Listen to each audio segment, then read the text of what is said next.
Welcome to the Macmillan Report. I'm Marilyn Wilkes, your host, and our guest is Frank Griffel, a professor of Islamic Studies at Yale University. Professor Griffel teaches courses on the intellectual history of Islam, its theology, and the way Islamic thinkers react to Western modernity. He has published widely in the fields of Islamic theology, Arab and Islamic philosophy, Islamic law, and Muslim intellectual history. Today we'll talk with Professor Griffel about his new book, Al-Ghazali's Philosophical Theology. Welcome, Professor Griffel. Glad to be here, Marilyn. So let's start with Al-Ghazali. Who is he? And then give us an overview of your book. Al-Ghazali is one of the most important theologians and overall thinkers in the Islamic world. He's also probably the one author of classical Islam who is most widely read today, and he was most widely read all through the centuries that he had lived. He lived at the turn to the 12th century, which was in Europe just the end of the Dark Ages. Yet in the Islamic world, it was a time of very lively intellectual activity, both in the natural sciences, in philosophy, as well in theology. Okay. And what led you to write this book? What was your inspiration? Well, I've been fascinated with Al-Ghazali for very many years, and two reasons. First of all, his importance as an Islamic author, a Muslim theologian, who really formulated to a large degree what was, at least for many centuries, regarded as Islamic orthodoxy. For me, it was very important at one point in my life to understand what Islam is, its intellectual history. And at one point, I decided understanding Al-Ghazali helps me a lot in doing so. So it is his importance that triggered me.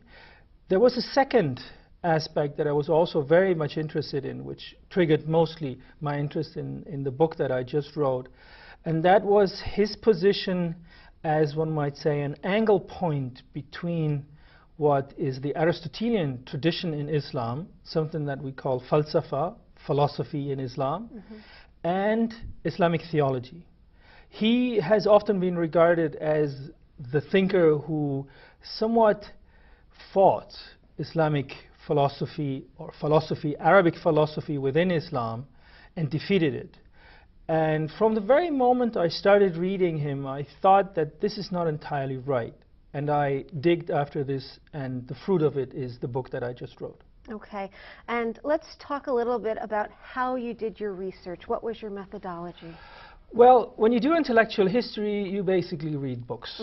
You go to the library, you check out books, you read them once, you read them twice, and very often you read passages 10 times before you really get what these passages mean. In this case of writing about Al-Ghazali, I was surprised to what extent actually I also had to deal with manuscripts. Because we think that with such an important author, the manuscripts which have of course preserved his works to us in the modern period, which were written in the Middle Ages and then later on, that they have now all been turned into printed books. But that was not the case. There was still a great number of texts in the case of Al-Ghazali that still were only in manuscripts and not yet printed. And there was also the issue that many of the prints that we were dealing with weren't entirely reliable. So I actually worked a lot with manuscripts, particularly in European libraries, but also in libraries in the Middle East. Okay. And how does your research differ from the traditional views on Al-Ghazali? I would say the position that I have taken with regard to Al-Ghazali is somewhat a part of a larger re-evaluation of the philosophical tradition in Islam. The classical view that was put forward by our early great scholars in the field of Islamic studies, who worked mostly at the beginning of the 20th century, and this view was then also shared by Arab and Muslim thinkers, was that Islamic philosophy in Islam, Arabic philosophy, which was pursued in Islam, was very lively and very active until a certain point in time when the culture somewhat has given up this activity.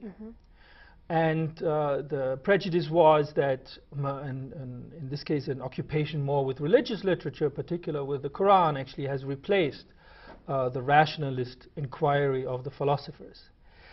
By now, we think that this is only half of the story. It is true that there was a lively thriving of philosophy, of the tradition of Greek philosophy within Islam, but it is also true that at one point this tradition was turned over, so to speak, from the philosophical discourse to the theological discourse. And my position is that Al-Ghazali actually took a very important position in this turning of philosophy into what we call kalam literature, which is rationalist theological literature. The traditionalist view, however, is totally different by basically saying that Al-Ghazali destroyed the tradition of falsafa. He, in fact, wrote a very important book which criticizes many teachings of the Arabic philosophers, most importantly amongst them the philosopher Ibn Sina, known in the West as Avicenna. And this particular book wasn't very deeply studied. One read the beginning, one read the end, and draw from it the conclusion that it was an all-out refutation of the philosophical tradition, which it clearly wasn't. In fact, it was one part and one parcel, one might say, of the oeuvre of Al-Ghazali, which was, to some degree, criticizing philosophical tradition, yet on the other hand also integrating much of what he does not criticize, in this case, into the Islamic theological discourse. Okay, and what conclusions do you reach in your book? A number of conclusions. The book is actually mostly concerned with Al-Ghazali's life, also with Al-Ghazali's students, and then I focus on what is his cosmology. Okay. Let me go through them one by one. With his life, I was surprised to see how little serious work has been done in the past decades on his life, particularly since two new important sources have come up. In this case, his letters, his Persian letters, which were edited in the 1950s and have not yet had much impact on the secondary literature about his life, despite the fact that they offer a huge amount of insight about what he was doing, about particularly how he felt what he was doing. Secondly, his students, one of the problems that scholars who were dealing with the life of Al-Ghazali and his works were always confronted with is that his works are far from being unambiguous. Sometimes, in fact, he argues in favor of a certain position, yet in another book he might actually take a position that is opposed to that. And my strategy was to look, in this case, closely into how his students or his early followers write about him and write about his teachings, to basically find out how did they think what he truly taught. And from there deduce, in a matter of speaking, how he communicated with his students. What he told his students are his, in a matter of speaking, true teachings. And what are the ones that he might have taken at one point in his life, or in this case, how he might in fact reconcile two positions that initially seemed to be contradictory. And this is actually the main part of the book. This is the third part on cosmology. Now, first I should probably explain what cosmology is. Yes. Cosmology means how the world, any theory that refers to how the world is constructed. In this particular case, we might talk about our cosmology, for instance, that most of us believe in the existence of a Big Bang. We are convinced, actually, that there was something like a Big Bang, and that from then on the universe spread. And from then on, we have, for instance, the development of quarks, of neutrinos, of atoms, of molecules. Out of molecules, we have bodies. Bodies react in a certain way to causal laws, etc., etc. This is what we call cosmology, how actually the universe is constructed. For medieval thinkers, this subject is closely connected to how God responds or reacts, or in this case acts upon his creation. The world is of course regarded as God's creation, and here is particularly important, how does God create? That is the interesting question there. And there has been developed a particular Islamic view, I might say, which we refer to as occasionalism, which by and large, and I make it short, simply teaches that God creates every object and in every moment anew. So we might think about it as if this world would be like a film, where we have frame after frame after frame after frame, and each frame, in this case, each moment in itself is newly created. That is one view. And then there is the other view, which is, I would say, probably more closer to our current understanding, because it comes from the work of Aristotle in particular, that there are causal laws that determine how things actually react to one another in this world, and that these causal laws, of course, are God's creation, and that matter and all these things are also God's creation, and that in a matter of speaking, God creates by means of these causal laws. So far, before I actually finished my book, one might say, or before I came to the main conclusion of my book, people in our field were divided in saying that Al-Ghazali was either one who was totally in favor of the so-called occasionalist view, where God creates everything in every moment anew, or in favor of the view that God uses so-called secondary causality.